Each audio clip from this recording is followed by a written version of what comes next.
There we go. All right, now. I just want to make sure it's up. Okay, we are now live. All right, so I want to introduce you all to a very good friend of mine. The Lord has graced us to cross paths for a number of reasons and in ministry. And I can say that I know him to be a powerful, powerful man of God. He serves as the youth pastor at the Overcoming Believers Church here in Knoxville, Tennessee. God has graced him with a special anointing to minister to our young people. And of course, you all know we've been in, last couple of weeks, we had our first part of the class where we talked about ministry in the 21st century. And so he's going to carry us further into that, giving us some insight of how to effectively minister to the younger generation, because it's kind of a challenge, and we've talked about this. It's a challenge when we are the baby boomers, Generation X, who are now having to try and reach Generation Y and Generation Z, and there's a gap. So we have to learn the language. We have to learn the language of those generations. So with that being said, I want you all to help me make welcome Pastor Orlando Wells. Thank y'all. It's probably one of the best introductions I've ever had. I was trying to find out who he was talking about. Well, thank you all for having me on today, this evening. Ferris, he's been like a brother to me, way before the title, way before me becoming a pastor. He was someone I was just able to sit down with. So I just honor everything on this life, and I just pray that God continues to challenge him to be able to change the generations before us. You know, this is a very powerful platform. This is a very powerful conversation and topic that we're talking about, because we're looking at a generation who, frankly, doesn't value the same things we once valued. I'm not even gonna act like I'm old. So I just turned 32 on the 16th of August. And so I've been a pastor for 2 years now, youth and young adult pastor. So literally when I got installed, we had a pandemic hit.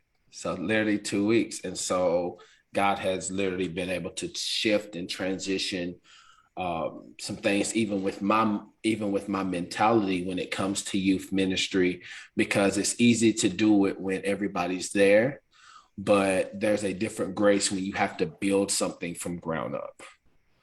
So I'm just thankful that as the church is open, we've been able to see the fruit of our labor.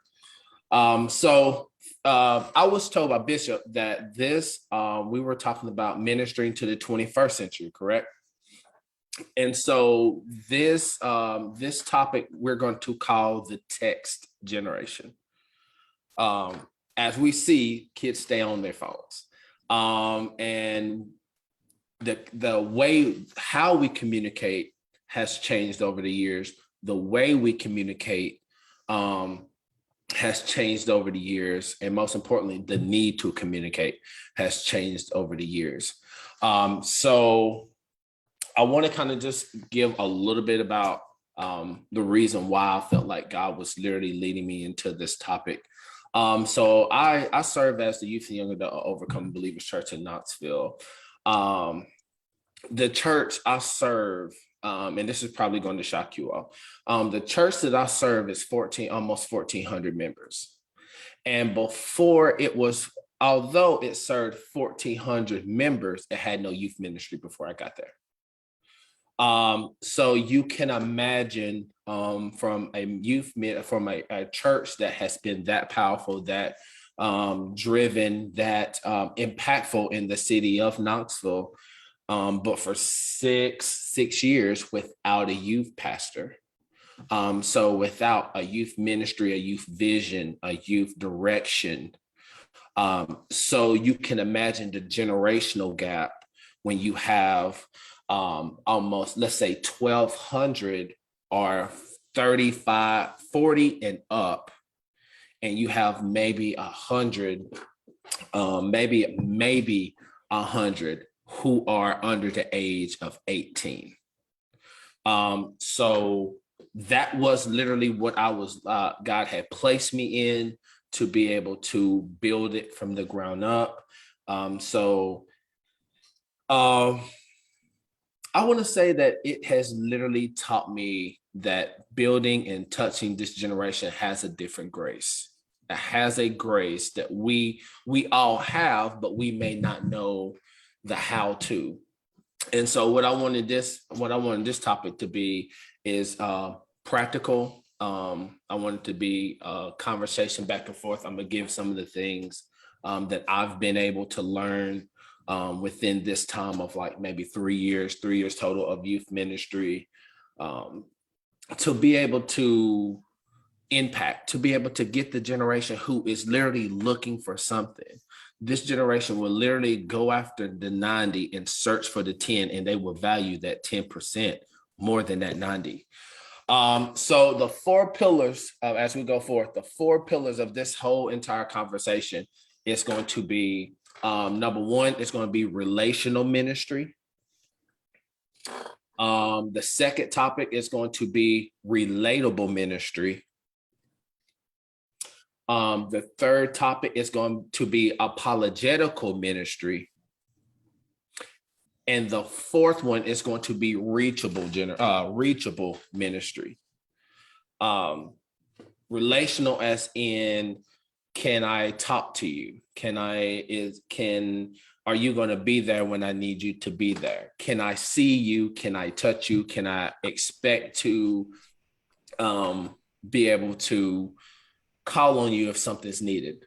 Relatable is being able to have a conversation with them and being able to not always have to turn it to the Bible, but being able to have a conversation with them about business, about your degree, about different things in life, because this generation is so result driven.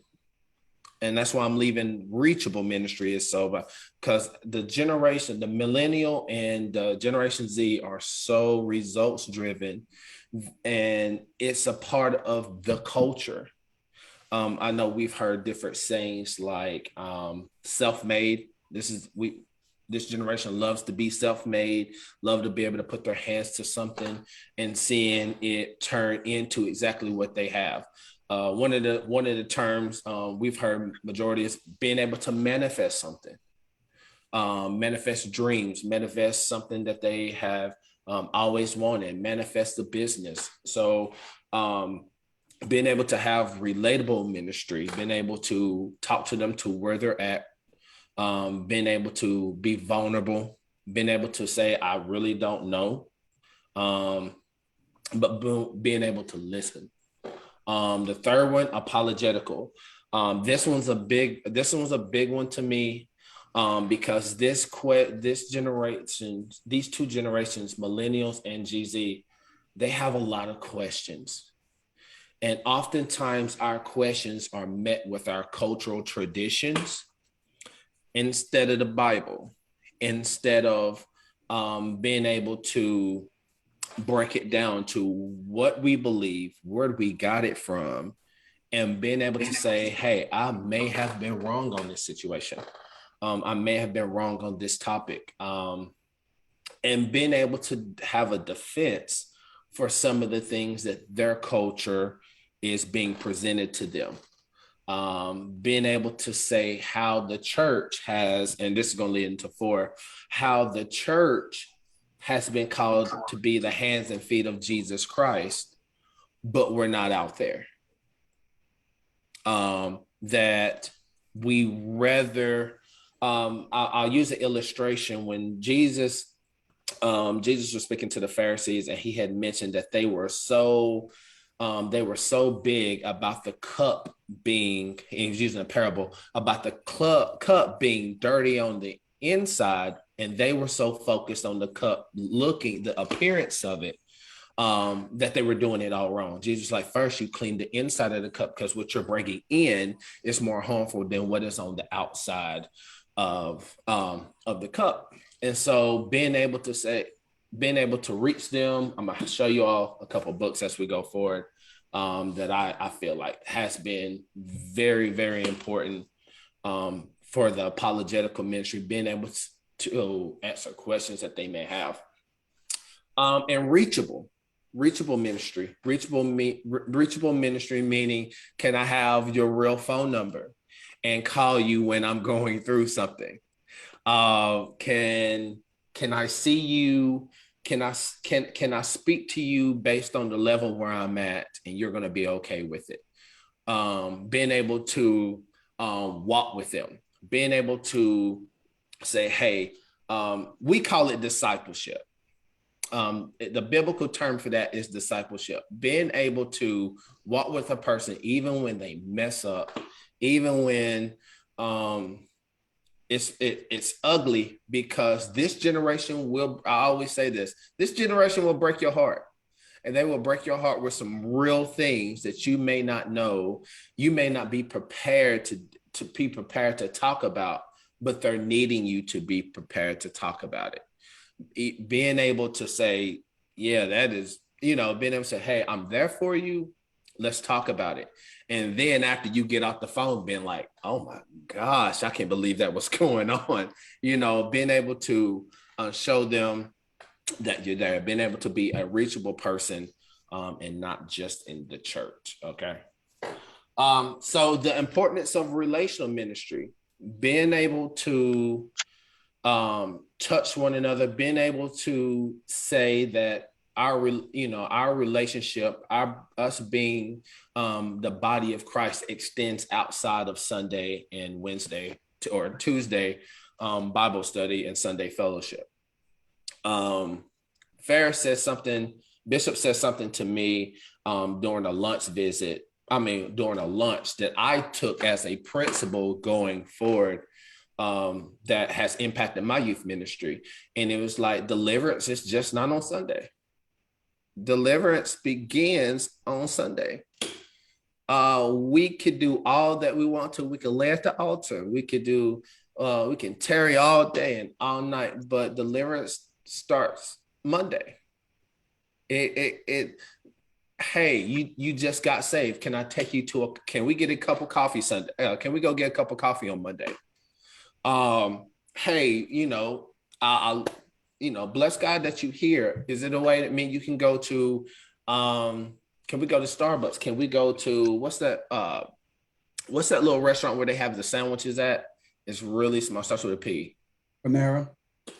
Can we go to Panera and just have a conversation?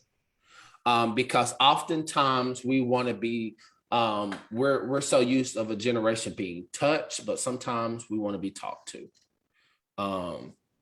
Because this generation does not know church. I want to say that because we have a lot of cultural conditions, but not covenant conditions. Okay. Wow. So what I mean by covenant, so we have a lot of cultural conditions, but not covenant conditions. When we read through the scriptures, the covenant condition was literally God has saved us by faith, by grace through faith. And so our thing is that we're going to reconcile, the minister of reconciliation.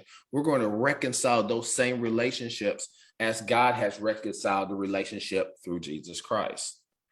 And so when we sit down and we wonder how we're not reaching another generation, could it be, and oftentimes it is, that our cultural conditions, meaning the way that we've done things as normal, how we've seen things, how we may have grown up in those things, and most importantly, if we're holding these things as an idol, that is becoming a gap between the older generation and the younger generation.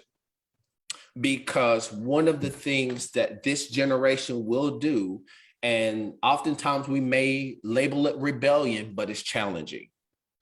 And we have to be able to decipher what is rebellion And we have to decipher that by the Spirit. What is rebellion and what is challenging? Because if they're going to ask questions, there are certain questions that we may not have been able to ask the older preachers and the pastors and the elders and the deacons and all of these in the church, because it would have seemed like it was going to appear to be something, it was going to appear bad. But to them, it's, can I be real with you? Can you handle me being as real as I can and in this moment, and then you can help me walk out the rough edges later? Can you deal with the rough now and walk it out later?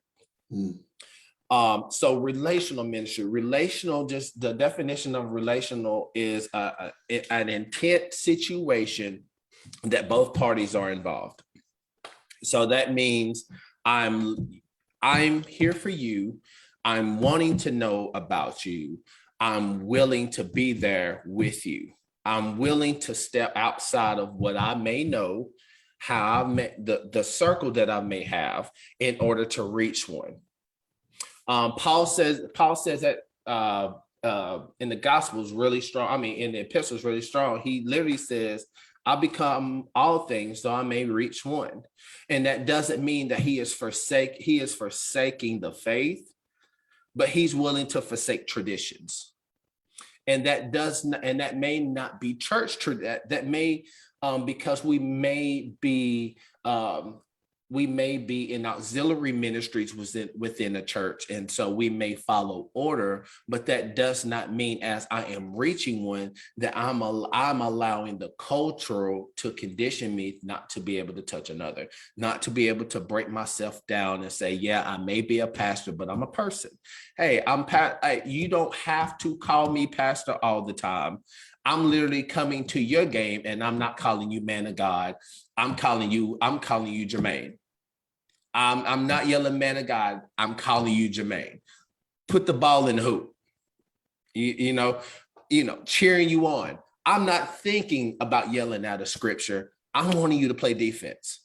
And so them being able to see that, being able to say that this relationship is outside of the four walls of the church. This relationship is going to extend to Monday. That's really really big when it comes to relational ministry. And so before we go further, I'm going to ask a question, and I would love for everyone to respond to me. Can you tell me honestly, in your experience and in your walk of faith, who has been discipled well, and who has an authentic experience with biblical discipleship and may not be denominational or cultural discipleship? And can you tell me your experience? Let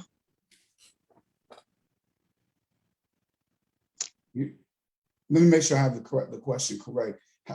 Who among us can say that they've had solid biblical discipleship and share their experience?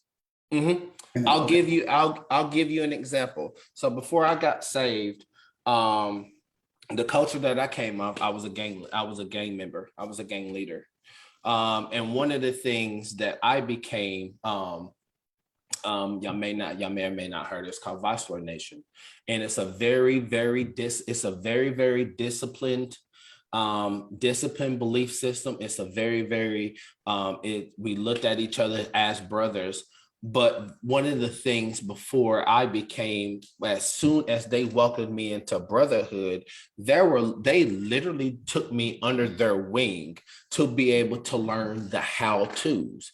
This is why we operate the way that we do. So I became a brother instantly after I made this oath. And then the very next day, I had people walking with me, helping me learn what I needed to know, help me walk the way I needed to walk. And it wasn't just a one-time thing.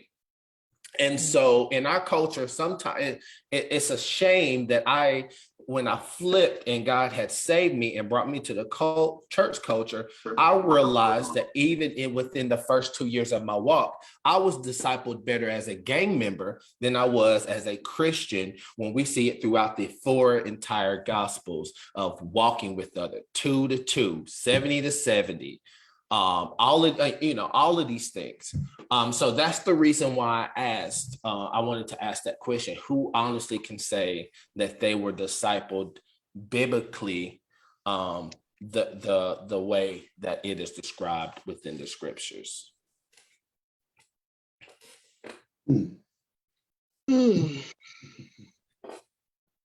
It's a challenge. But it's a good one.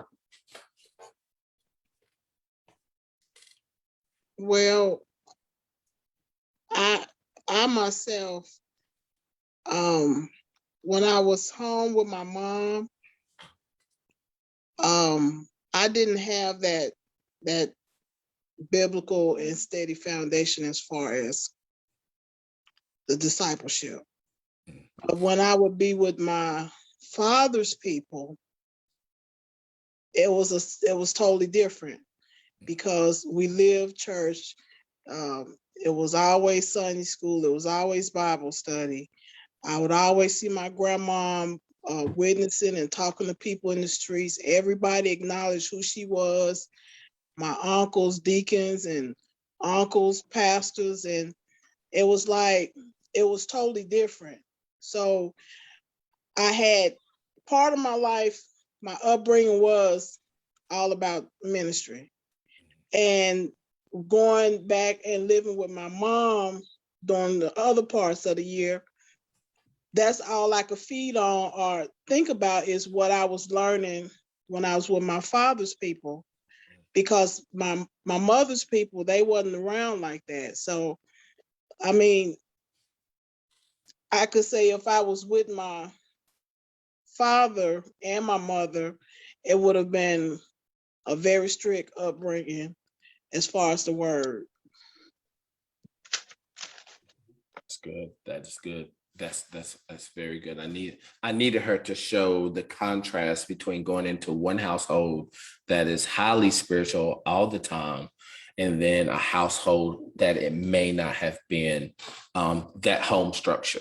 So that's big.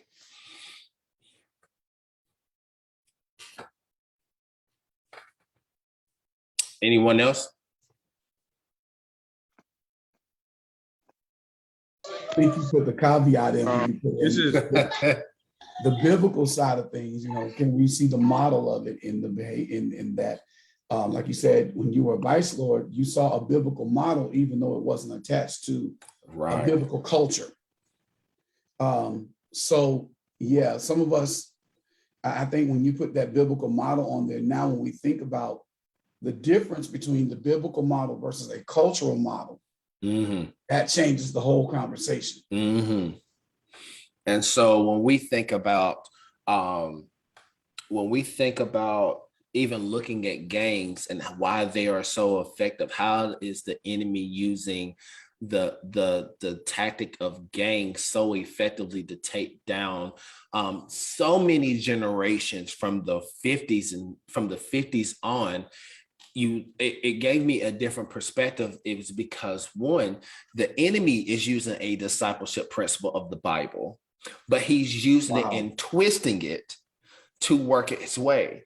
So when we look at, from even Old Testament and New Testament, about discipleship, we saw when there were widows, there was a tithe, or there was a community structure built to help widows who have lost their husbands. There was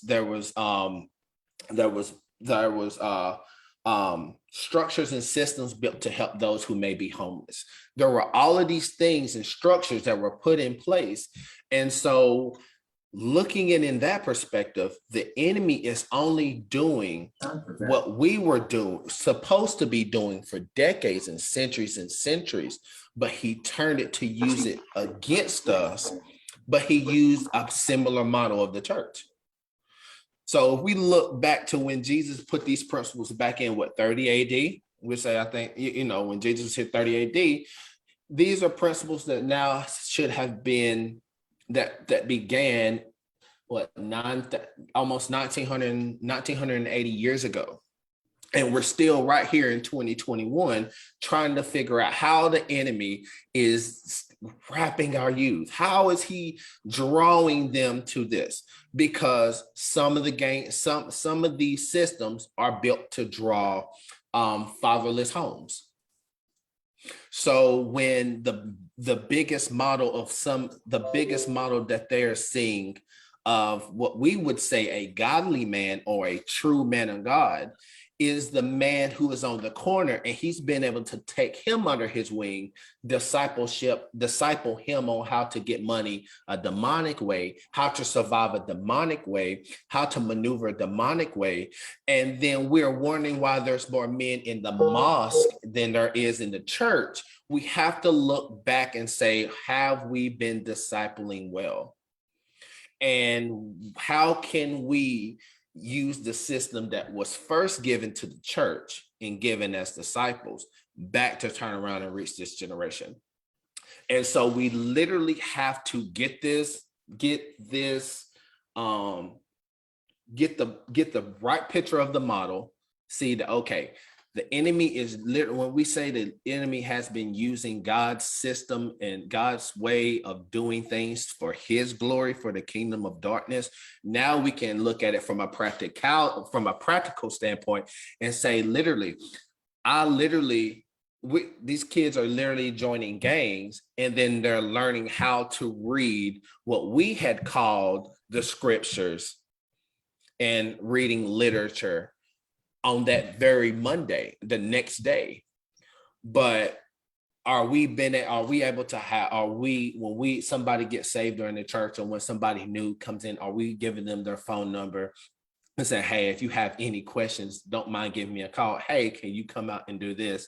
Hey, would you like to join my Bible devotion app? That has been those things. Now we get a good picture of what the world system is doing and how it's operating when it comes to youth in our millennials and Generation Z. And we see why now we see that why it's so strong within gangs, to where they would die for each other, and how they would literally be perfectly okay doing 25 to life with someone that they have walked with their entire life. But then we're asking the question, why are millennials leaving the church? Because we have not had people throughout the generations within the church that will be willing to walk out their entire life with somebody. Wow. So they will make life decisions based on faith, when we have somebody of faith walking with them day 1 through 7. Just like a person can make a decision for the world to do something that could possibly cost them 25 to life with someone who has been walking with them every day through their lives. Wow. Okay. So that is why relational ministry to me has been so effective when it comes to youth ministry. So just a couple of stats that I have written down just from my youth ministry alone. So before my first church service that I had, and this was post-COVID, I ended up having 44 teenagers from the age of 13 through 18 for one service. And from 6th grade through 12th grade. And the first service that I had for 1st grade through 5th grade was 59. So that was the day I got installed. Bishop, that day we took the picture. That was the first day. COVID hits immediately. And so naturally, and all churches affected it. But what was the most important thing that I had when this happened was not a Bible, the most important thing for, and I'm talking about ministry, youth ministry. Mhm. The most important thing that I did not have was a Bible. I had a contact information list. Mm. The most important thing for a youth ministry and reaching this generation is not a collar, it's a contact list. Mm. Because once I could not get to them and I could not touch them and I couldn't impact them, I had to call them. I had to be able to, when Zoom, because this generation Zoom was not happening. That was not jumping on Zoom. It was a TikTok text generation. And so I literally had to build relationship and relational ministries twofold, family and then that person, that individual. So as the youth pastor, I'm calling and checking in. I'm checking with them saying, how's your day? What did you watch? Average conversation was a minute or was 90 seconds because their focus is on something else anyhow. But I'm like, how was your day? It was good. I stayed in the house. Did you watch Netflix? Yeah. And then I'm like, okay, tell me something that you watched and what you enjoyed about it. And then boom, as I'm beginning, so they saw me as someone who was labeled as pastor 2 weeks ago, but now they're saying that he's, pastor, will you call me back? Will you call me on Friday? Or my youth leaders, I gave them some. I said, hey, what we're doing is coming out of the church is closed, but the church building is closed, but we're out of the church. Yeah. Now we are literally, let's now put a biblical perspective on growing and affecting youth ministry and the younger generation in the 21st. So before I asked them to do a Bible devotion, before I said, hey, we're going to start doing the Bible out every week, we're going to do a 21-day thing. We're going to write all of these things. What I want to do is I want to know how you feel about being at home. Right. I want to know because as I'm building this relationship with them, I'm able to find out if they're doing devotions at home. Right. Because as Miss Joanne has said, in one household, she was getting it fully prayer. Family of pastors, you go into all these choirs, and then in another home, it wasn't being brought like that. So there was a split in walking in discipleship in one home, and then this is the culture of another home. So when we talk about relational ministry is not only understanding only being able to touch them and being able to communicate them, but it's also being able to find out the culture in which they're growing up in every day. Right. Because if you don't have an idea of what they're dealing with every day, then Sunday and Tuesday is not going to be effective for where God is calling them to go. Right. So so relational ministry is being able to have a conversation with their parents. Right. And then building a relationship and being like, okay, they're not doing relation, they may not be doing Bible studies in their home. They may not be praying every day in their home. Maybe their only source of spirituality was when the church doors was open. And now because I am putting myself in the place of a disciple, I'm now walking this thing out with you where you're at. Yes. Can I say something? When I was just thinking, because you were saying about the discipleship and growing up and in the church, and I was thinking how when I was coaching football with my sons, the travel team, I had the 7 and 8 year olds, and I would give them scripture. I would give them these young kids scriptures after practice every day. And the mothers used to say, well, why are you giving them scriptures? I said, I'm trying to give them a foundation so that they will have something to grow on, because I know that if they got a foundation, because if you have a foundation solid enough, that you have something to stand on, it'll begin to grow inside of you, that seed. And as you was talking about how you you wasn't able to go to the church, it's almost like mentoring when you go and check on them. I was going to the schools on my day off. I was going to sitting in the classrooms and was concerned not only about them playing football, about their education and their relationship with God first, because we had a theme that we had for the football team: God first, obey parents, education, and then football. That was our theme for every player and for each team, each level.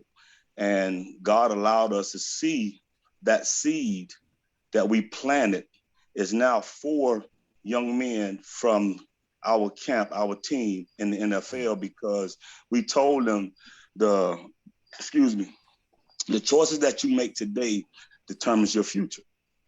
And when you give them love, even when you were reaching out to them through the telephone, the church have to, when people come to the church, and especially with youth, we have to let them know about love. When you were talking about the game, one thing about a game, when you join a game, they show you something that the church very seldom show you, is love. Unconditional love. And that's why they can go do 25 for life. That's why, because they found someone to love them. Love is not at the house. Love is not at the church, because the church can't get on my level. The church won't take time to listen to me. The church, and it goes back to what Bishop was telling us a few weeks ago. Who did Jesus die for? You know, and we look at who he died for, and he died for all of the people that he loved. And so when we look at the youth ministry now, they need to hear us loving them instead of looking down on them. That's the reasonable part of it. And then the relationship part of it, when you can give them your phone number, when you can go and sit to the table and talk to them and listen to them and listen to where they're at, because they need to know that they can have someone to listen to them, not only listen to them, but care about them, to show them that Christ loved them in spite of their shortcomings. So right. I just want to share that. That's good. I just want to share that. Nah, that's really good, and that's dead accurate. That's on point, because where my first church that I had went to let me take that back. As I was even in the world at the time, my mentor was a pastor. Mm-hmm. So he knew the stuff it was a small city. He knew my entire family. He knew at the time my dad was a preacher, but my dad lived in Atlanta. So there wasn't no relationship really with my dad, although he was doing ministry, but he was my barber. So he was my barber for 8 years, and he was a pastor. So I would literally go in there every week. At the beginning, I was just getting a haircut. I was like, man, it's Friday, I'm getting a cut. But then he was like, here's my number. And what I thought that what he was doing was giving me his number so I'll know when he's going to be in the shop and when he's not. Mm-hmm. But it became to where when I started going through different things out there, that he allowed his shop to be a safe place to be able to sit. Wow. So he wasn't benefiting financially from me sitting down, but at what he looked at it is that it was going to be a seed that God was going to get the benefit of in the future for the kingdom. So when I first got saved, I looked at that as like, he's my mentor. He's that, as we say, he's that big homie that I'm going to be able to talk with, be able to communicate with, because even before when I was doing God knows what and God knows who, he was there. He was still able to say, hey, he ain't stepped a foot in my church, but I know God has a plan for your life, and I know God has a purpose. But when I joined a church, when I actually joined a body of believers, the men wasn't there. The men there did not disciple there. So all I knew was to come into church, sit down. Luckily, the Holy Spirit grabbed me and accelerated me through the scriptures. But that's not everybody's testimony. Right. You know, at one time I didn't want to read. I couldn't read the King James I couldn't read the King James version, and that's all I was taught in that church, that you read out of. So when I'm at home and I can't read the scripture at all, I'm frustrated. But Right. when I call on someone who I thought that would disciple me as one of the elders, I didn't get that. Right. So go ahead. Go ahead, Bishop. Can I jump in right here? I think Yeah. there's something very interesting in what you're saying. One of the key words you've mentioned throughout this conversation tonight has been culture versus covenant. Something that I look back over the years, one of the things that we were taught and we were trained in leadership, it was kind of the unwritten rule. It was basically about giving out your phone number. You didn't give your real number out. Any conversations and any interactions, for the most part, took place by way of call the church office, we'll schedule you a meeting and we'll talk that way. And sometimes, in all honesty, we have to be careful because we've become too busy for the people we serve. We're not giving them our, these, especially the new people, our real number. And I'm gonna sit before you and say, I was guilty even as recently as a few months ago. We had a new guy that joined our church. Thankfully, I commissioned some of the other brothers to kind of, be on top of it, check on him, so on and so forth. Because I know I'm bad about the phones. I'll text you, but I'm bad about, about making phone calls a lot. That's just my guilt. Bishop Wright is phenomenal with it. That's his gift. He's phenomenal. So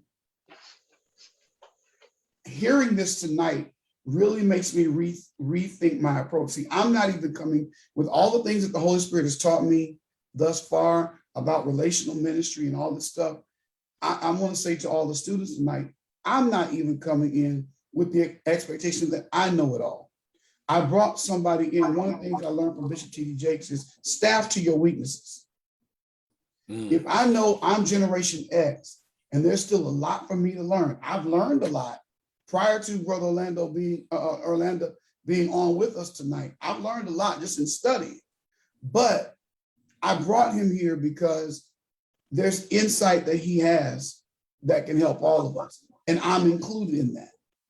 I don't care if I wear a purple shirt, I'm included. And one of the things I've seen as a weakness for me that I'm going to have to do better at is allowing people closer to me. And let me just say this to all of you, that could be out of your own personal fears. That's true. It could be out of your own personal fears that keep you from letting people close to you. And you've got to, like now, if you're married, of course, and I'm kind of venturing out of the young people for just a second, but if you're married, it's appropriate, men, for you to involve your wives in the ministry time. Or a female, if the wife is not versed and well enough to handle it, then another female in the ministry who's solid enough to handle it. So you don't get yourself in some trouble. Right. One of the, if I could interject real quickly, one of the principles that I put in my place, because I knew this was the model, but I knew I needed some principles for the opposite sex. So even when it comes to teenagers and women within the ministry, what I'll do is that I'll let they see my wife. So one of the things that I done from the jump is when I became a pastor, although that's my wife is gifted in different things, I allowed them to see her. I told her from the jump, you don't have to do anything. I'm just wanting you to see them, to see you, because if there are things that they may want to call and have a conversation about or want to text about, they're perfectly okay with the relationship being that my wife can be in the group chat and talk to me about the same things, or I can be on speakerphone or FaceTime and my wife being beside me and we're both talking to them as a form of relational and accountability as a male in ministry. Yes, sir. Amen. Yes, sir.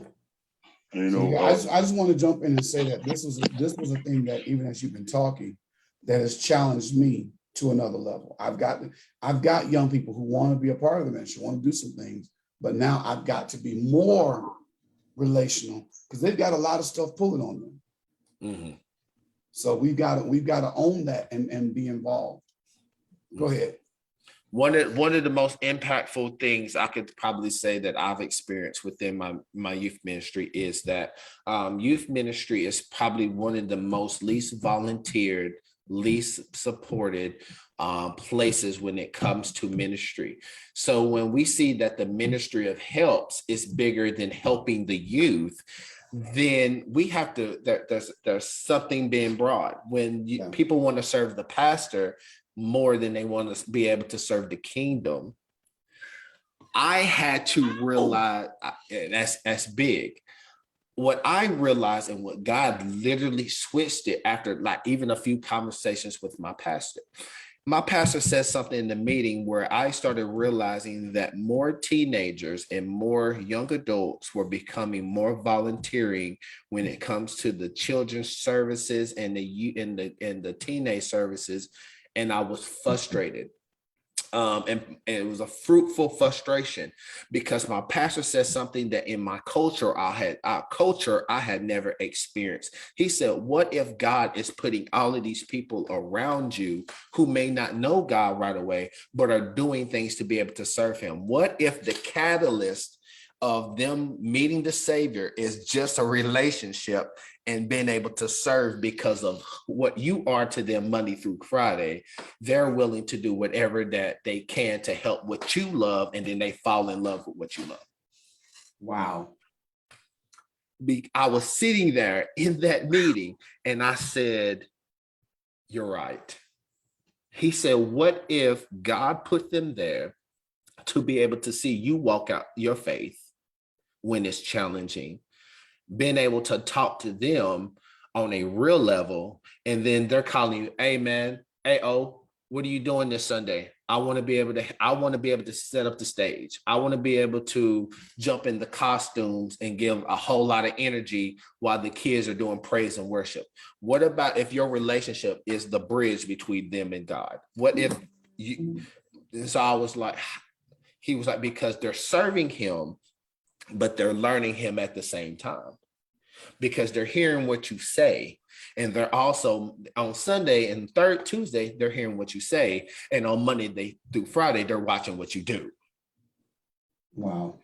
And I was like, my culture told me you can't serve, period, until you're saved. You get saved, you sit for a minute, they watch you. But how is it that they were bearing more kingdom principle fruit and they had not made a confession of faith in the traditional context? But then they're texting me, you said this in your message. I'm looking in the Bible right now. He was like, did this mean what this means?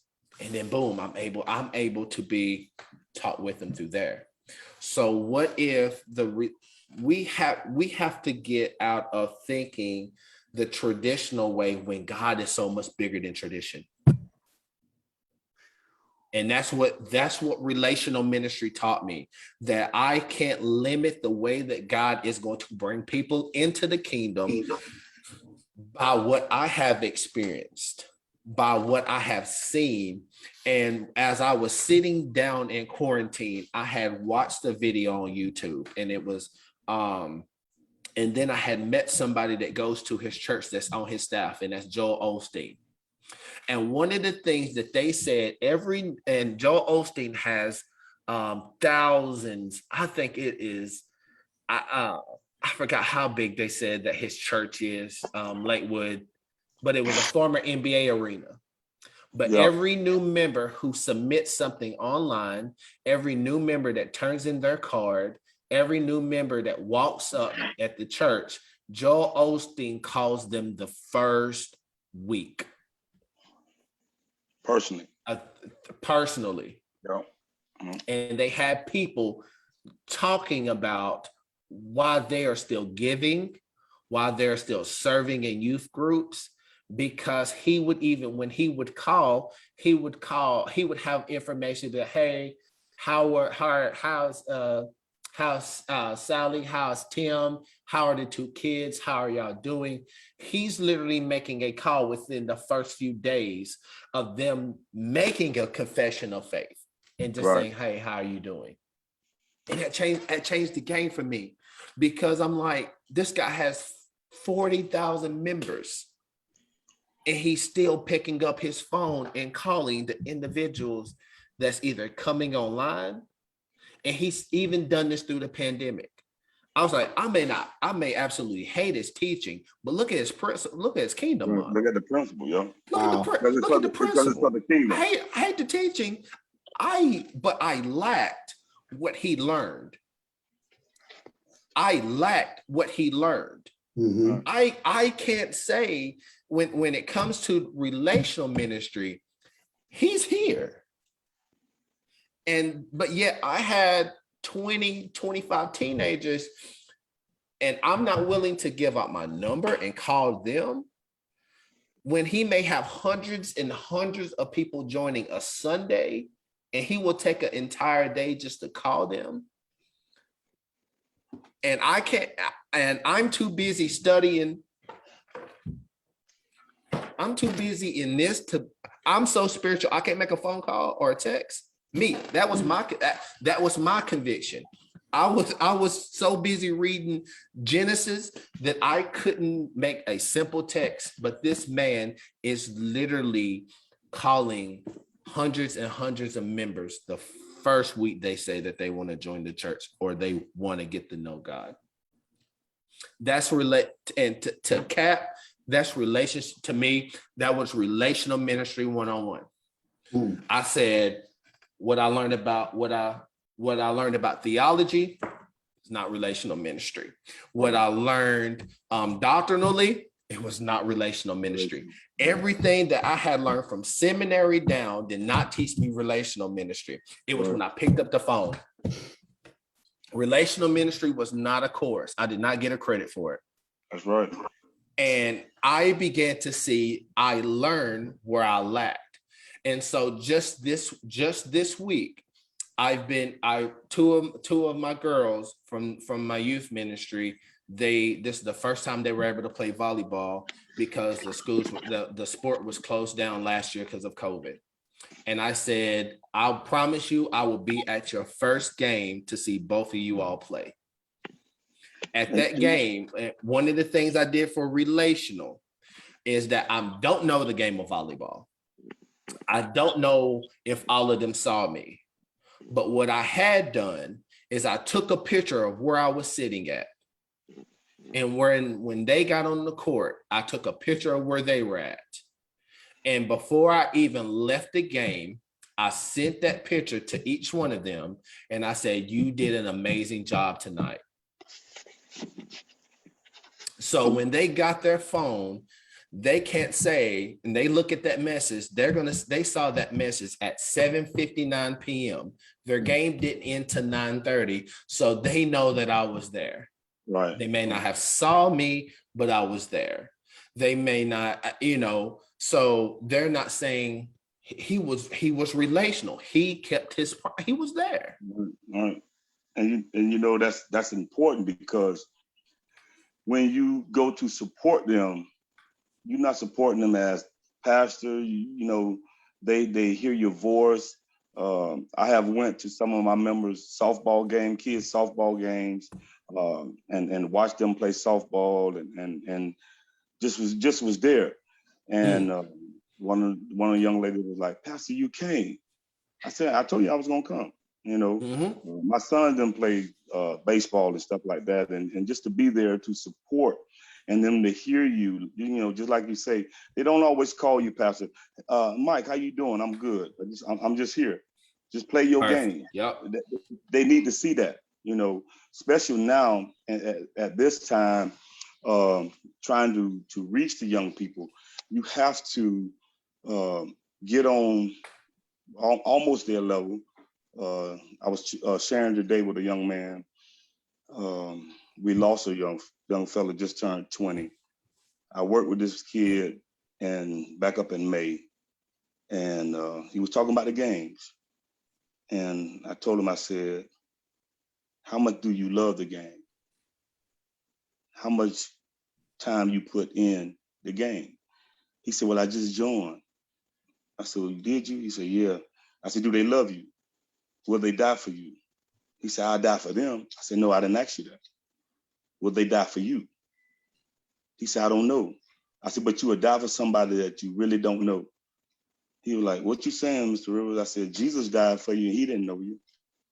He said, now you sound like my parents. I said, well, I ain't trying to sound like your parents, but I'm trying to let you know that he cared about you just as much as the game care about you. I said, I care about you because you right along with my baby boy. I said, and we sat down and we talked for about 35 minutes. And he shared some stuff with me that he said, man, I don't have a man in my life that will sit down and listen to me like you just did. You have to be able to set that pastor thing down and just be human. Exactly. Just be there. Just be there for them to have an ear to what they're saying. There's so many young people are crying out. We talked about a young lady joining the church and she didn't have number one dress. And, and put a towel or a sheet over your leg if it's too short. That when she leaves, nobody called her and check on her, and she comes back with the same dress, but yet you're going to talk about reaching out to her and help to, just beating her down. That's why a lot of times when you were saying that, why would the world grab, because they twist the thing around. They don't love you in the church like we out here. They don't talk about you. They ain't going to show you no truth. But we love and offer that kind of stuff all to that. Still in love with Jesus, the church have to get out the four walls and, like you said, be reachable. I think one thing we have to keep in mind is within this conversation, I think every one of us can look at some of the things that we are doing. We try to be successful. I think all of us look at things that we are doing, but in this conversation and with Pastor Orlando here, I want to make sure that we're also examining the things that we're not doing. Because the bigger issue at this moment is not how well we're doing a thing. The bigger issue is, because let's be real, if doing what we've done was as successful as it should be, our churches should be filling to the brim with youth and young adult. And the reality is we may be doing what we do, and on some level it may be successful, but there are other principles within this that we've got to examine what we're not doing. I know for myself, there's a lot that I try to do for our young people. I go bowling with my young people on Sunday nights. It's $1.10 a game at Strike and Spare. All you do is pay for the shoes, whatever. And like some Sunday nights, we go bowling. But is bowling enough? They love it. Matter of fact, one of my dudes, he texted me the other day, Bishop, when we going? And that feels good when you hear that, Bishop, when we going bowling again. I want to beat you. You talk trash, all that stuff.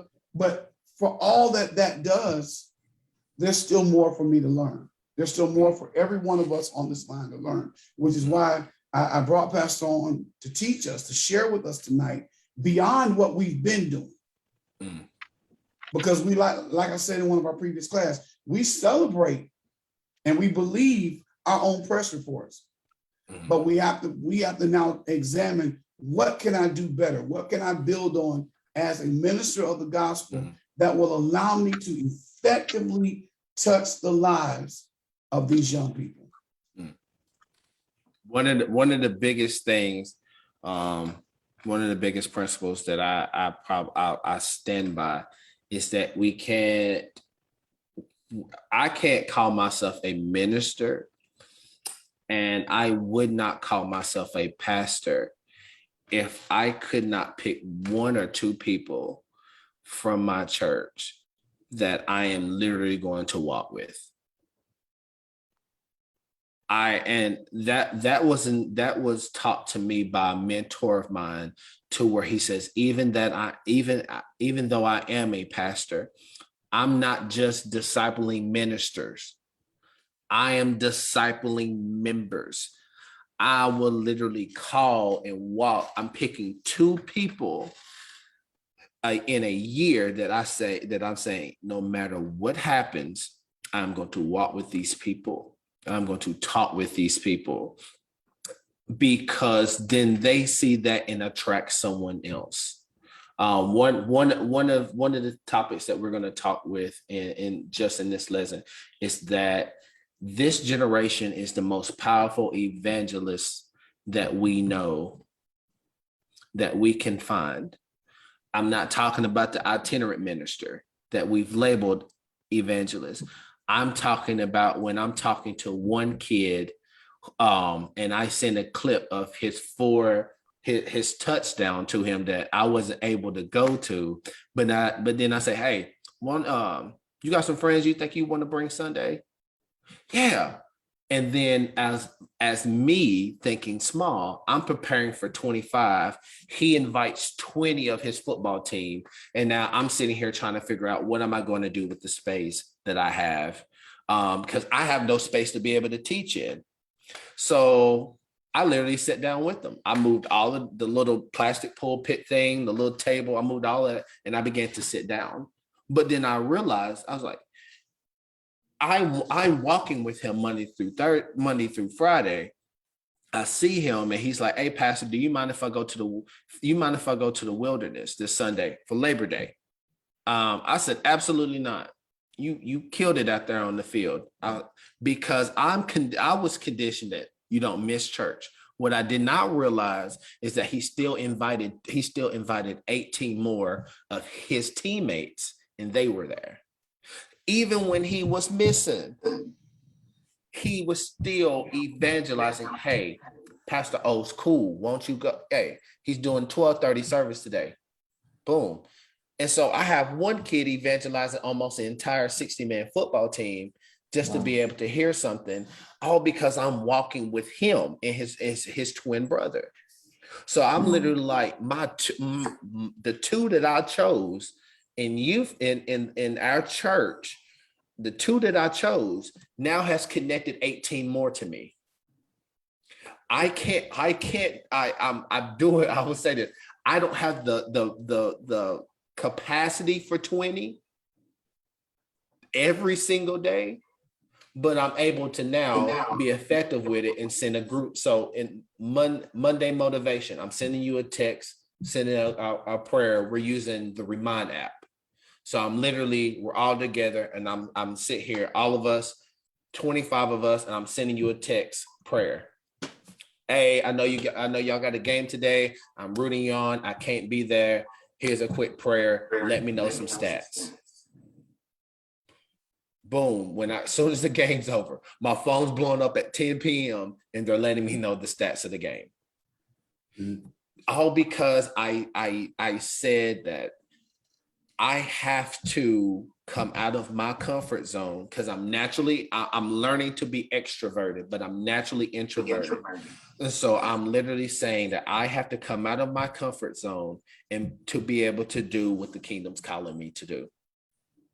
So my challenge is, can look to see if there's been two people within the church or without the church that you said, I'm going to connect myself with, and I'm going to walk with them throughout. I'm going to walk with them. I'm committing minimum of a year. Let's say a minimum of a year. No matter how ugly it gets, no matter if they, if they say, Pastor, I slipped up and I don't know. what is God feeling about me right now? To where they're coming to you. I mean, they're telling you the worst things, because this kid, and I'm gonna end here. This particular kid had been serving in church. His mom is on every so many different auxiliaries within the church, and my VBS that I had was tailored toward young kids, but he wanted to be there because of what I am literally pouring into him. So it was all formed for little kids. He was like, I want to come. I got practice, but I want to come. I was like, okay, start at 6:30, cool. He literally came up to me and told me this. He said, and my wife can testify. Now, this is a kid who's been in the church almost all his life. And he said, I've really been around Jesus, but I want to get to know him. Wow. Will you walk with me? So from a kid who says that, and when I mean by walking with him, going to games, we're sending out text messages. I'm asking, how's your grades going? Let me meet you. You may be embarrassed to let your mom meet your girlfriend. Let me meet her and just say hi to her. Let me introduce, because what I am doing is that now that I have now involved myself in every important aspect of his life, his relationships, his love, which is sports. So now I'm involved in that. And now he's walking with me spiritually. So the fruit of saying, I'm going to get involved in every single aspect of your life, and I'm just going to be real with you, and you can talk to me. It's now turned to 20 more people in the church, in my church service. All because of what we came back to, relational ministry. So it comes back to us saying, have we done discipleship the biblical way? So relationship is the model. He now he's texting me scripture. For the first month, he was texting me life. And I was able to use principles that I've learned from scripture to be able to, for him to be able to apply to his life. So now when he's asking me scriptures, I can literally go back a month and say, you remember when I told you about this lesson? He's like, yeah. I was like, okay, go to Proverbs. Well, I said, wisdom is the principal thing. So in all that you get understanding. He was like, that was scripture. I was like, yeah, but the way that I worded it is, make sure that you learn all facets of this before you involve yourself into it. He's like, man, I didn't know the Bible. The Bible was that, they were like, man, I didn't know the Bible slaps that hard. I was real. And I'm like, yeah, it is. I didn't tell him Proverbs.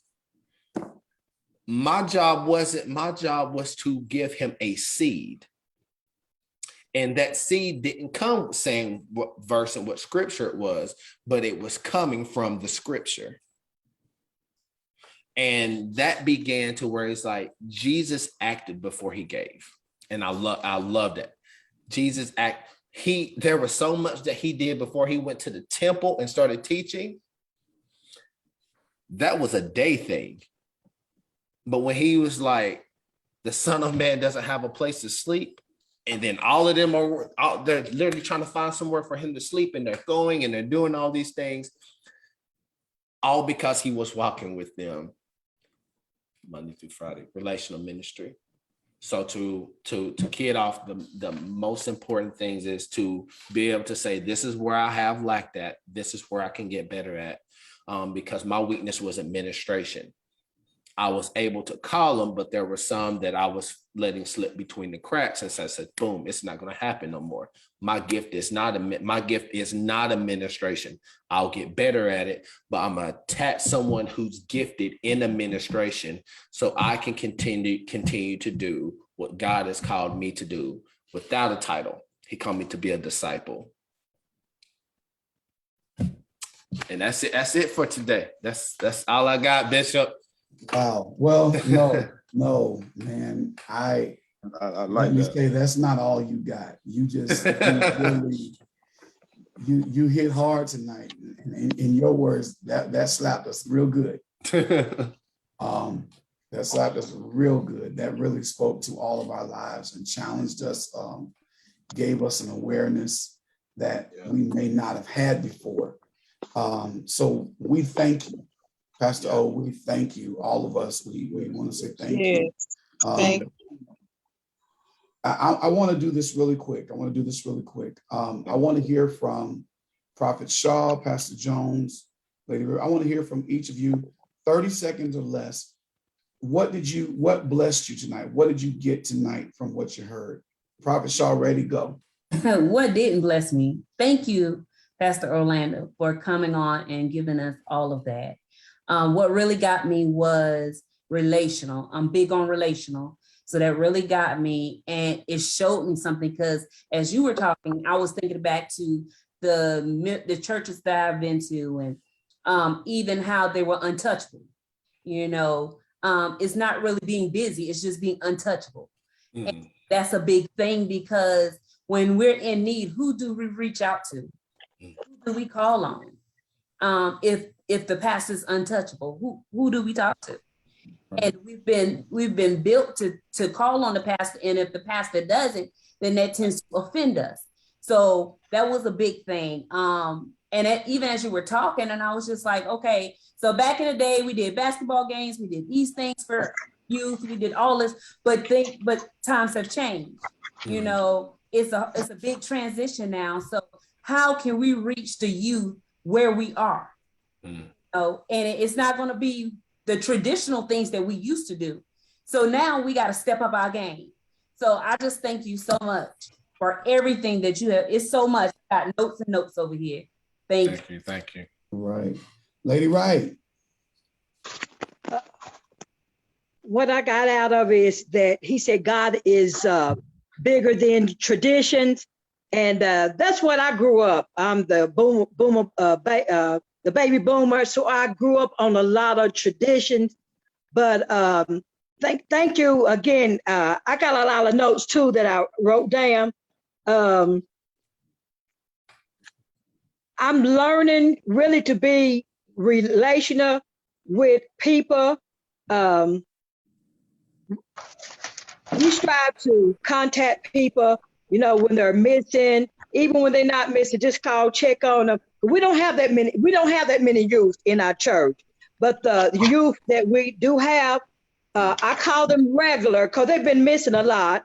And of course they had things to come up. And so I didn't make them feel bad by not being at church, because I know things would come up. They had to go out of town to check on a family member. And then they went out of town to celebrate one of their grandbaby's birthday. And so, I know it's okay for them to do that.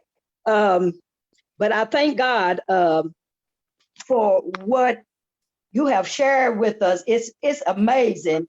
And I'm going to work on it, because I know that the number one thing that Jesus cares about, he cares about all the young people, is the people who he died for. So that means anybody that I come in contact with, I need to be caring too. Good. Wow. Thank you, First Lady. Wow. Lady Rivers. What got me was when he talked about the covenant relation and the cultural, and him talking about when you look at cultural, when he was a part of the Vice Lords. I knew about the Vice Lords. And that was a form of cultural, because a lot of the gangs, they draw the younger generation. They draw them because they understand them. A lot of them were, like he said, single parent home, come from single parent homes. They had one parent that was in there. They worked all the time, so they didn't have time to talk to their children and keep them occupied where that the streets would take them, and love on them, and gave the things that they was missing from home. And that's just like in ministry. When we are in church, you bring people and they ready to make the step.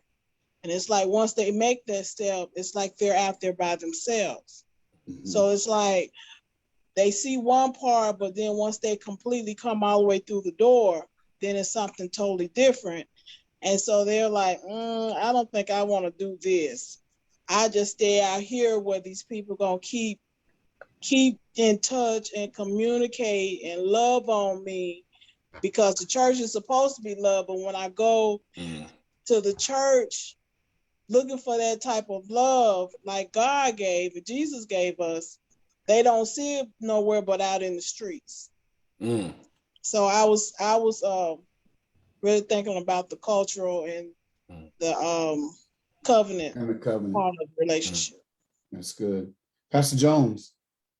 Bless you. I really don't even know where to start. This has really been a blessing to me because, as you said, I said last week, I'm kind of transitioning from the boomers now to the Z, the Y1 and 2. So I what really stuck with me tonight is the part about missing church. I'm really big on, I'm a boomer, that we don't miss church. And I have this mentality that, we have 6 days to do whatever we want to do, how we want to do it. We could at least put aside whatever we want to do or whatever we got to do and be in church on Sunday. But tonight I have a whole different mindset. It's okay to miss church. It's okay to let people be themselves or do whatever they need to do. And I still walk with them and I still talk with them and I still call them and still check on them and, make sure that they're okay along with the rest of their family. Mm-hmm. So I really had to rethink that thing as you were talking. And I really, really thank you for that. Wow. And I wanted to show this from the conversation that I had with him, to where the first thing he said before he told me that he was thinking about missing Sunday is he said, "Hey, Pastor O, can you give me the scriptures that you were going to be reading on Sunday?" This is on Saturday. Wow. So that he can go ahead and know what I was going to talk about, and then he can text me about it. And I found that to be so powerful because it connected both. Mm-hmm. He was like, I still want to know everything that you're talking about. Send me your notes, send me the scriptures. Can we talk about it right now? And I was like, he's wanting to talk to me about this on a Saturday. And then he's wanting to do this. So I'm like, and me coming up in the culture that I did, you didn't miss Sunday. You missed That's Sunday. right. You was missing Sunday. You was doing something That's wrong. right. That's And right. and as young as I am, that's the church culture that I first came from. And I was like, so, and then I flipped it. It's like, we never got a chance to text the pastor and ask them what their notes were. It was deemed, sometimes it was deemed sacred that you did not see what the pastor was going to be preaching on before then, just so maybe you could be able to, be able to have it. Man. That's another one. We'll talk about that next time. Relatable ministry. We'll talk about that next time. My God. All right. Alicia and Daniel, real quick, jump on, talk to us. I can say, we can say what got us was what he was saying about, being discipled. I don't think I ever, was at church and actually was discipled until, I moved down here to Tennessee and got under bishop. And I think that's important for, for people to be discipled. And I know my brother said he was an ex-vice lord. I know a little bit about that. What we used to call him was Vicky Lose. And when coming from a Crip background. Mm-hmm. And No, they do hit you with that knowledge. They do disciple you, just like he said.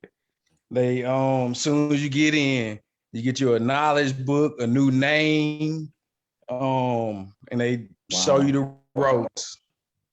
So Yeah, they're discipling. they're serious. I just did something right there. Mm-hmm. I'm Change sorry. your that just identity pulled on the day preacher one. in me. Yeah. That just pulled on the preacher in me right there. Change your identity day one. Day one, you knew your identity, and then you learned about it. Yeah. Wow. Wow.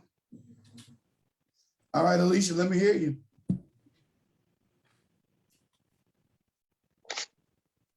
Then only because like he said, I mean, we didn't get that discipleship till we came to Tennessee either. I kind of a lot of he's saying too. Like I've gone to a lot of different churches, and it's almost kind of like a cold type. The people they love on stuff like that. But like actually, being relational with you and that discipleship, we really ain't have that. Mm-hmm. Yeah. I can honestly say, Pastor Orlando, these two right here, when you said, who are your two? Those are my two right there.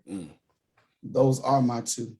And they know I love them. I mean, with all of my heart, I love these two right here. Those are my kids.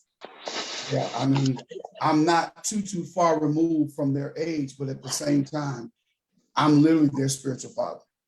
And I'm honored to serve them in that capacity. Even the little things of everyday life that they might need, I try to be there for them. Because that's what real service is. That's what ministry is supposed to be.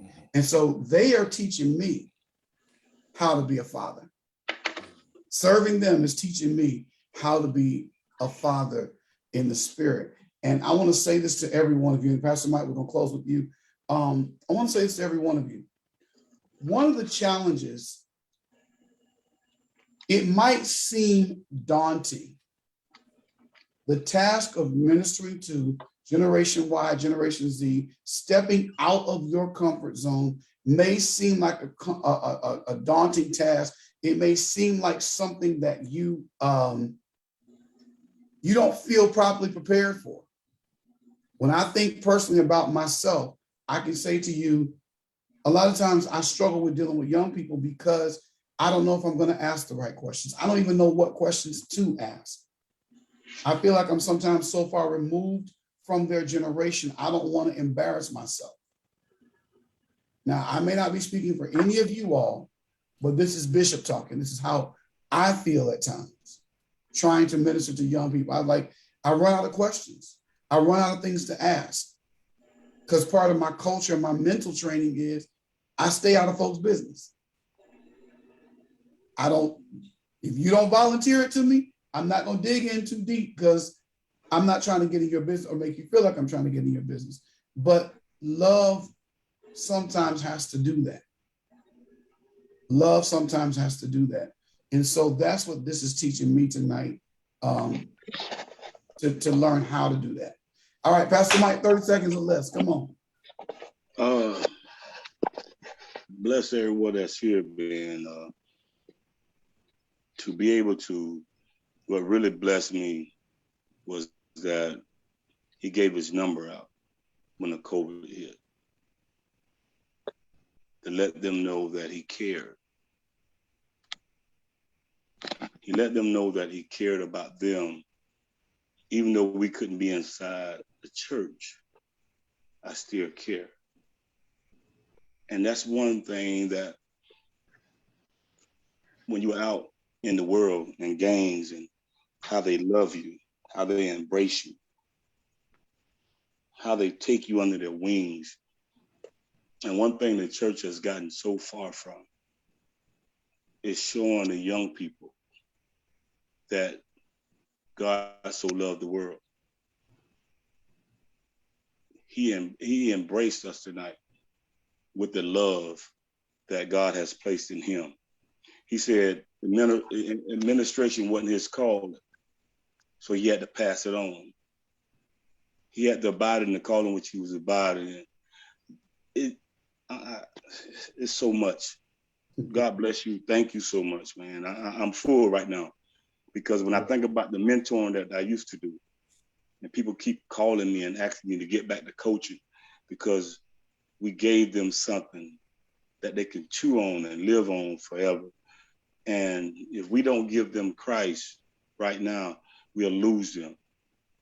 Got to forget about the building, the tradition, and get back to what God has called us to do. And that is to witness. He that wins souls is wise. God bless you. I love you. So in closing this tonight, and I wanted them to do that, Pastor, because I wanted you to know, based on our text message that we had shared, I wanted you to know you did it. You did it. God used you tonight. There's a genuine anointing that has shown up. It's not the e-coming and the Honda anointing tonight. It was that penetrating, deep, get down in the inner places anointing. And I thank you for that. And you said something earlier that really encouraged me. And I'm going to tell you what you said that encouraged me. You said, I got theology in seminary. I got, you went down the list of the things that you did get, but relational ministry was not a course that was taught in seminary. But here we are in MTDCI, and the Lord has graced us that is one of our course studies.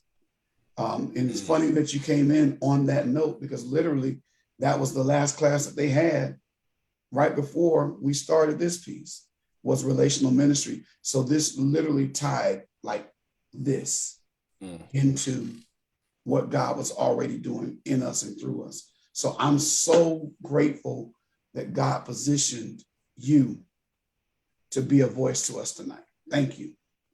And I pray the blessing of God be upon your life. All right, well, everybody, this concludes our class tonight. I love you all. Don't forget, if you have not turned in your homework, get your homework in through the portal. I love y'all. Go back to the class. You'll see, go back to last week. You'll see it's there. And I will talk to you all soon. Hi. You got any homework? You said no. Go back through the class. You'll see. I'll talk to y'all later. Okay.